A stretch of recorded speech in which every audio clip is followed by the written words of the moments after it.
Alright guys, welcome back to Unrated Gaming here in Norwalk for our Midseason Showdown for the new year and new format. I am Regina Angley and I am joining Gavin Michaels for your Masters Round 4. We've got Anthony Jimenez and Jairo Ramirez battling each other right now. Yeah, so Anthony is using a sand team similar to the one that we saw last round used by Alicia, but it has a little bit more charm to it, I guess you could say. You have the Togekiss, which has been a staple of sand teams for a long time now, going back all the way to 2013, shoutouts to Randy Qua, but you have a little bit of newer school stuff in there too. Arcanine is a Pokemon that we saw a lot of in 2017. Good puppers. Yeah. Tapu Bulu, while existing in 2017, wasn't necessarily popular and has really come into more of its own in 2018. And then, of course, Melodic neutralizing a lot of the Intimidate that we see around in the Love format. Milotic. I will personally say I love Milotic. It is one of my favorite Pokemon. I love Generation 3, so I'm glad that it does have a place in this format. And on the other side, on Jairo's team, we've got the Kangaskhan, we've got Finny, we've got Zapdos, we've got Landorus, Cresselia, and Heatran. More of like a common team that I think you would see in this format. Yeah, if you had to say what's the most common team possible, you would definitely go with Jairo's. One thing that I think is interesting is that Anthony actually helped Jairo build his team. So Anthony could know a lot of the secrets and tricks that Jairo has that we personally don't. However, considering that Jairo's team is extremely standard, that might not be as important as it would be if he was using something very far out there. As for the actual matchup itself, Landorus T is going to be very important on Jairo's end, but of course Anthony has the Melodic, so he can't just lead it willy-nilly. He has to respect the Melodic at least somewhat. Right, and I like the Milotic options too, because when you have the Tapu Bulu on Anthony's team, you can pair them up really nicely, and a lot of things that would scare Tapu Bulu, Milotic has the competitive advantage, and it has like the move pool to take care of those Pokemon. Right, yeah. Ooh, so Arcanine Milotic coming out on Anthony's side with Shiny Milotic, to be specific, and then on Jairo's side, the Kangaskhan and the Landorus. So the Landorus, Shiny Landorus, proccing that the competitive, like on Anthony's side. So Intimidate coming out on Anthony's onto Jairo's. That Kangaskhan and Landorus don't like Intimidate. Landorus is Intimidate going into Arcanine and Milotic. Milotic is going to be the only Pokemon on this field that's going to like that. Yeah, so obviously Anthony's Melodic is in a great spot here. Both of Jairo's Pokemon are intimidated, and they're both physical attackers, presumably. So that really weakens them a lot. One thing that's interesting is that Arcanine actually went before the Landorus T, meaning that it's faster. So we could be seeing an extremely bulky Landorus T coming out on Jairo's side, in which that case that means that there's even less that's really threatening the Melodic. I don't think we see Arcanine stay in here for too long unless it has some kind of cool coverage-ish move. But yeah, this is really the Melodic Power Hour, and Jairo really needs to respond to it. And he's withdrawing his Landorus on there. We're sending out the Finny on here, which likes that Arcanine a little bit better than that Landorus probably did because of that Intimidate from it. And so we have the Misty Train coming up on Jairo's for the field right now, and the Mega Kangaskhan coming out on Jairo's side, so we get Parental Bond, and the little baby Kangaskhan, which is always fun to see. It got out of the pouch. It's growing up, guys. And so the Fake Out going into the Arcanine, getting the double hit because of Parental Bond. And so Arcanine flinching on that and getting the Icy Wind. So some speed control options here from Anthony's side. Yeah, I think one thing that's really interesting there is that Jairo was really more so concerned about whatever the Arcanine could do than the +2 Melodic. So that might be indicative of something he knows about Arcanine's moveset that we don't. But it's also interesting to note there that Anthony decided to go for the Icy Wind and try to get speed control, playing much more of a supportive role than you would otherwise expect from a +2 Pokemon. Normally, when you're at +2, you just kind of want to dish out as much damage as possible. But hey, as long as Melodic's on the field, you can be pretty confident that the Landorus T isn't going to switch back in, because the only thing worse than a +2 Melodic is a +4 Melodic. There you go. And so I guess like Jairo's gonna have to think about like what Pokemon he's brought on here, because like you said, you don't want to have to proc another competitive boost from that Milotic. And so Tapu Bulu coming out on Anthony's side, so we do get the terrain switch into Grassy Surge, which like I mentioned earlier, it is a nice combination to have on there because there's good coverage between the two of them. So we've got the Scald coming onto the Kangaskhan, doing a lot of damage thanks to that +2. And Double Edge coming out from Kangaskhan's side onto Tapu Bulu, doing good amounts of damage on there, but getting that recoil damage as well. And Finny free to use the Calm Mind this turn, so a lot happening. Yeah, I mean, that just worked out great for Anthony. He really was able to get a whole bunch of damage into the Kangaskhan. His Bulu was hurt, but honestly, the Bulu is still in the position it needs to do. because of the Icy Wind, we know it outruns the Tapu Fini, and it can absolutely just one-shot it. And Jairo has a difficult time putting pressure onto the Tapu Bulu either, because Melodic can just outrun and KO the Kangaskhan here, and he can't really switch anything in because what do you have that wants to take +2 Scald from Melodic? So you force him to sack his Mega and take a bunch of damage from Fini if you go for the Z move onto the Protect, or you're still putting Fini into the position where it's just scared of the Woodhammer next turn. Alright, so the Lander's coming back out on Jairo's side, so now we've got that +4 Milotic on here. And, you know, if I was Jairo, I'd be very, very scared of that Milotic right now. But I also think him protecting that Arcanine is nice, because now you can cycle out and Intimidate later on as well if you need to. Yeah, no, I think the Melodic has evolved from Snake to full-blown Medusa, because right now anything it looks at is just going to turn to stone and die. There you go. So, and kind of proving exactly why like Milotic and competitive itself is a very nice ability to have in this format. So that +4 Icy Wind going to Landers, doing a considerable amount of damage, and getting this, obviously getting speed drops on this one. Yeah. Tapu Bulu, though, its grassy terrain like healing up, I think is also that very nice added bonus. Oh, for sure, because now the double edge it took earlier, it doesn't mind so much. And we know that Landers T obviously has to be an assault vest, because how else would it take ×4 +4 attack from Melodic?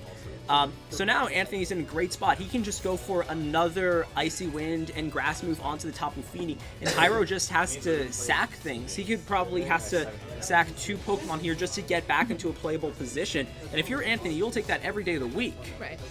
So Bloom Doom. coming out from Tapu Bulu going into the Fini. And I think too though, like if you're Jairo, it's just kind of hard to want to cycle things out because you got the Calm Mind on the Fini, and then you don't want to keep cycling out and Intimidates onto like that Milotic. And it's a hard thing to kind of recover from. So the Fini taking that Bloom Doom and not liking it at all. So goodbye Tapu Fini on Jairo's side, and so you know, just kind of like Anthony kind of dominating from like from the beginning of this match. Yeah, and I mean, I think the big thing is that Jairo was really reliant on his Fini to be the one to take out the Melodic. Set up a couple Calm Minds, you can outbulk it, you can take it out, but he didn't respect the Tapu Bulu, because when the Tapu Bulu comes in, not only is it threatening Fini, you can't switch in on it safely. It's just doing too much damage with that Bloom Doom. I do think it's correct, though, to sack the Fini and the Landorus T here, because if you are going to be able to win this, it's going to be through that Zapdos, and it's going to be with the Kangaskhan. The Kangaskhan does have double edge, so its attacking power is limited before it can knock itself out, but if he has any chance here, it's going to be coming through the Kangaskhan and the Zapdos. I mean, like, that Zapdos could, for all we know, can carry, like, the rest of this match on it. I mean, Anthony has that Pokemon advantage right now, just because he's been very good about, like, you know, having that Milotic out there, reading the Intimidates, like, really nicely. And I think, I don't know how much of that to attribute to the fact that he helped team build with Jairo, because, you know, that does play a bit of a factor into it, I feel. And Jairo's not messing around. He just wants He just wants the Melodic to not move. He really was just kind of banking on a Hidden Power Ice Crit, which is probably a fair option, to be honest. Thunderbolt wasn't going to be knocking out the Melodic there, but if you're able to knock out the Bulu, then you could potentially get something going here. Unfortunately, at this point, Zapdos, good Pokemon, not exactly 1 versus 4 potential Pokemon. Right. Especially since you've got like full health Pokemon like in the back too, and like that Arcanine is still there. You can get an Intimidate off or two, and it's a strong hitting Pokemon. You know, like there's not much Zapdos can do about it. And so we do see the frame rate coming in from Jairo on there. So I mean, very good match from Anthony from the get go. Oh yeah, I mean, he knew that Jairo was going to be really reliant on his Kangaskhan and his Tapu Fini in order to deal with the Melodic. So what he did, what was so smart, was leading off with the Intimidate, made it so that Kangaskhan was going to be weak from the get-go, and he knew that if Tapu Fini was ever in, he could always switch in the Tapu Bulu, and by spamming Icy Wind, it just made it so that Kangaskhan could never get a free attack off onto the Tapu Bulu. Right, and I think the hard part too is we never saw Anthony's last Pokemon. Yeah, so you don't even know exactly what Anthony's entire strategy is. All Jairo knows right now is he needs to respect the Melodic more. So we could see something like Zapdos lead. I think you still need to bring Landorus if you're Jairo, because otherwise that Sand Mode, even though Anthony didn't bring Tyranitar and Excadrill, we know that for a fact, you have to respect it, because if you aren't bringing Landorus T against that, you're basically just accepting defeat if he does decide to bring that. And so it's just interesting because then it feels like Anthony's team is just kind of like, I would like to say, a counter to like the standard teams that we've been seeing so far for 18. Yeah, I mean, what it really does is it is made up of so many different modes that you don't have a safe lead that can effectively deal with both of them at the same time. And that's a lot of what we're seeing in 2018. It's just the combination of modes so that, hey, you might have this particular lead for sand, but if I have this melodic, then suddenly your sand lead doesn't work anymore, and you kind of have to play matchup roulette, where you have to guess which one I'm going to lead just to have a chance to play this correctly. And Jairo, to his credit, did not lead Landorus T this time. He brought the Cresselia this time, which we didn't have last time. So the Cresselia Kangaskhan coming out versus the Arcanine Milotic, which was Anthony's previous lead. And I feel like, you know, for him, it's like, it worked, it was good, Yeah. Why change it? Yeah, I mean, Anthony just really dominated that game. And Jairo, it's going to be interesting to see what he can really do with the Cresselia, because Cresselia, it's known for being fat, but it's up against two really fat mons itself. Like, it's not going to be doing a whole bunch of damage, so it's just a matter of what utility can it really bring here that it's actually valuable to bring versus Arcanine and Melodic. And because otherwise, Anthony could just double into the Kangaskhan and be completely happy with that. So Jairo going for the Mega and the Fake Out onto Arcanine. Milotic going after the Kangaskhan with the Scald. No burn on this one. And the Trick Room coming out from Cresselia. Oh, interesting. So, which, I mean, you know, Milotic is one of those Pokemon I feel like speed-wise it's kind of like half and half, but like Arcanine, obviously, like, you know, it's a fast puppy. I mean, Arcanine is base 100, Melodic is base 80, so we could see the Kangaskhan be slower than the Melodic, but it's going to be interesting to see how Jairo plans on utilizing that Trick Room, because Anthony still has the Tyranitar option in back. And no matter how you use Tyranitar, it's still at its base form going to be pretty slow. So I kind of have to question what his game plan is here. If he's just going to attack with both of his Mons, like, yeah. Alright, so Psychic doing some good damage onto that Arcanine, proccing the Berry on here. But yeah, you're right. Like, I think the best thing about Trick Room is how you use those turns to your advantage. So the Milotic is going after the Cresselia, so it is slower than Kangaskhan, and the Snarl coming out from Arcanine. Yeah, I just don't get why you're going for the Trick Room there if Kangaskhan is the fastest thing on the field. I mean, he has to have something in back that can really abuse it. I'm guessing it has to be the Heatran, but even then, it's like, okay, you still have to be dealing with the Melodic, and that's going to be the big question here, and that was always the question here, is how are you going to break the Melodic? And I don't think that Jairo's doing a great job of showcasing his game plan for it yet. But there is also the option, I think, for him is like, if he knows that Kangaskhan is going to like end up being a loss for him like later on, like if Trick Room like ends and like he brings out that Kangaskhan and he wants to get that damage out, like you're right, like I don't know why he's not trying to protect that one a little bit more, but I think it's also the fact that if you have this Milotic and you're gonna switch into like the Heatran, like there's some options on here that I think Anthony will still have. I think that Jairo's big game plan here is if he can just do enough damage to the Melodic, then Heatran can be really valuable inside of Trick Room. He just needs to keep dishing out damage onto the Melodic. I think you can disagree somewhat with deciding to Trick Room as early as he did, but just getting in damage onto the Melodic has to be the correct strategy. So the Tapu Fini coming out for the Kangaskhan on this one, so we are going to get Misty Surge instead of the Grassy terrain on here. So getting the Z move. Alright. Oh. Wait, is that Jairo? Oh, alright. So revealing the Psychic Z move on Cresselia. That is not something I think anybody's expecting right now. Yeah, no, that's not exactly what you expect to see. It is cool though, but remember that it is snarled, so even though it is a Z move, it shouldn't be doing that much to the Melodic. So that's a lot of resources used just for an extra 60 damage that got healed up. But on the plus side, you did get rid of Grassy Surge. Now the Bulu is still in a great position, it can do damage, but you can switch in on it and not just feel like you're dying with everything. So that's absolutely some value there. So I think the choice for Psychium Z as opposed to like a berry like most Cresselia like would be running is kind of an interesting choice on Jairo's side, because it's definitely unexpected. And I feel like, you know, it might have been able to do more damage like at some other point. And I wonder if that's his answer to some Pokemon like out there besides Milotic that like the rest of his team probably can't handle.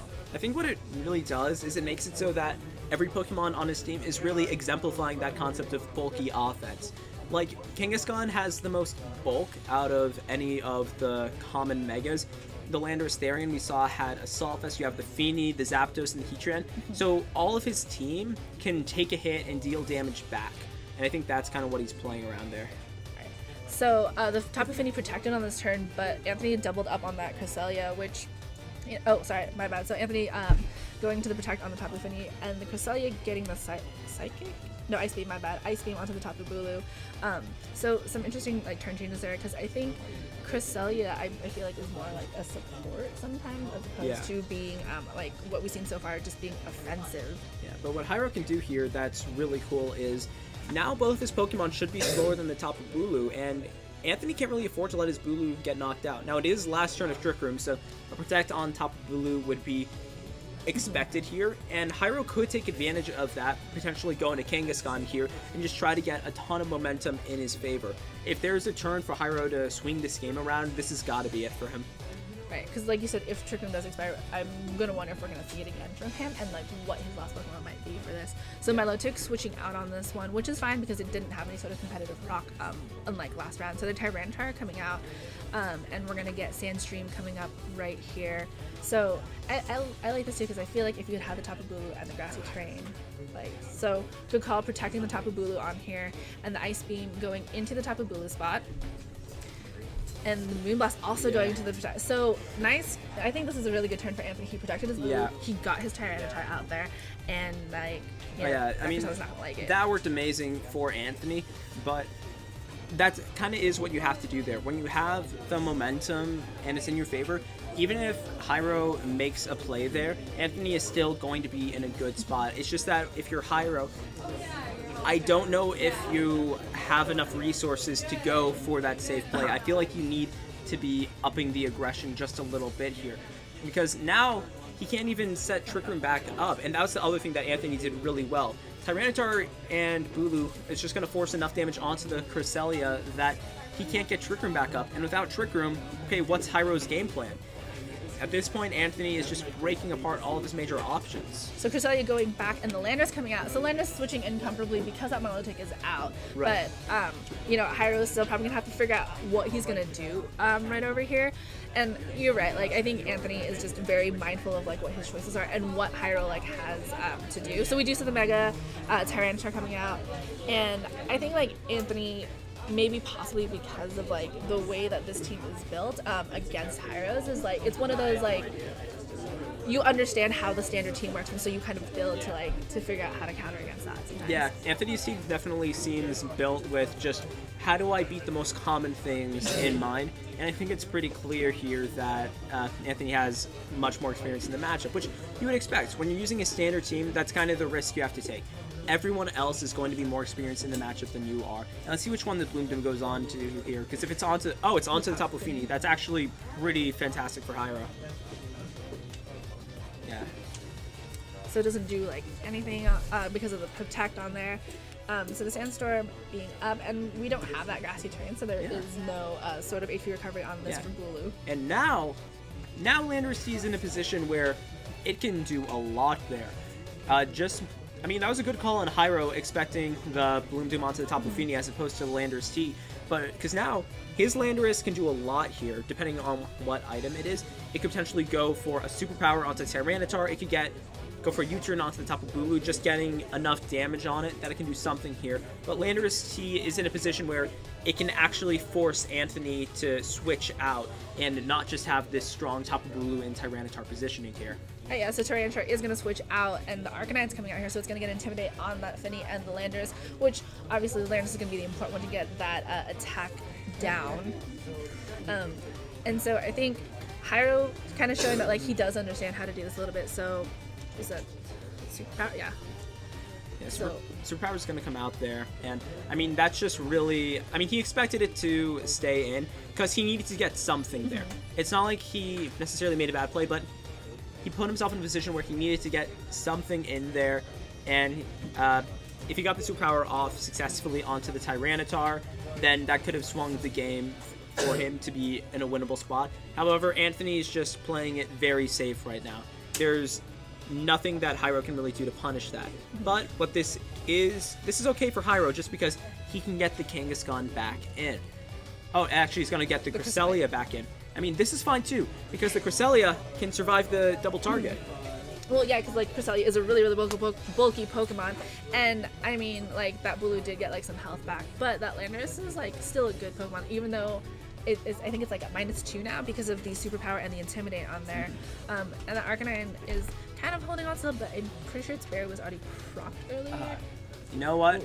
A wise man once said, when there's a rock slide, there's a way, and I think that Jairo is trying to find his way right now.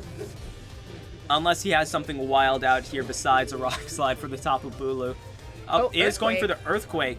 So that is at -2 still. So that is going to be enough to knock out the Arcanine, but it should just barely tickle the top of Bulu here. Yeah. Which, I mean, you know, good choice though, because like I think Earthquake is nice because that grassy terrain wasn't up, because grassy terrain would have like just cut that in half even more. I mean, that is true. It's just like, if you're Jairo, it's not like these turns are necessarily taken by themselves or bad. It's like, okay, you traded your Landorus T for the Arcanine. You think, okay, that's not too bad. But within the context of the game, you need to get more. Anthony is up right now, and you can't trade while behind. Because now, it's a 3v2. And the less Pokemon there are, the more having a single Pokemon advantage just matters more and more. 3v2 is such a stronger advantage than a 4v3. Because now, I mean, Jairo does have the Kangaskhan and the Cresselia, which are both admittedly very strong Pokemon, but Anthony still has his Tapu Bulu and the and the Melodic and the Tyranitar in back. So if you're Jairo, it's a question of how do you deal with all of that? You cross your fingers and hope you get really good damage rolls. Yeah. So and that Kangaskhan is in the red, and Sandstorm is still up, so it's gonna take that damage from the Sandstorm. And I mean, if you're gonna double edge, you know, you're gonna take that recoil damage as well. Yeah, so you need to come up with a different way in order to deal with the Melodic. You can go for the low kick onto the Tyranitar, so that's not as huge of a concern, but it's the Melodic and back that's going to be the real issue here. So the Fake Out going onto the Tyranitar, and the Horn Leech coming out from Tapu Bulu onto the Kangaskhan, taking care of that for this turn. So it is going to be Cresselia versus these last 3 Pokemon on here. Which, I mean, I feel like maybe if Cresselia had been at full health, it might have been semi-doable. But Tyranitar. Yeah, Tyranitar has historically been Cresselia's natural predator. It's like, think of Cresselia as a beautiful gazelle and lion. Tyranitar is just a lion. I mean, it's got like those appendages sticking out from the back of it. I guess that's kind of a mane. And yeah, I mean, here Anthony just is able to clean up really nicely. I mean, Jairo went for the Fake Out there, and you could think to yourself, oh, why did he do that? The Blue is obviously just going to knock it out. But when you're down by that much, you kind of just need to make something happen. And making something happen doesn't always necessarily mean playing the board. It means just kind of thinking, okay, what could I do where if my opponent messes up, I can get back into this? And I think that's what Jairo was going for there. But Anthony was just playing far too solid for that to work. And like you said earlier, like, you know, with Jairo playing a team that like we would consider quote unquote standard, it's one of those things where you run the risk of everybody kind of knows what to expect, what to do about this Pokemon, and these are all Pokemon that like we knew were going to come up big in this format. And so, you know, Anthony was kind of understanding that and saying, I am here to check all of those Pokemon, and you tried, but, you know, this is my answer to that. I mean, if I had to describe what Anthony had there, it would just be poise.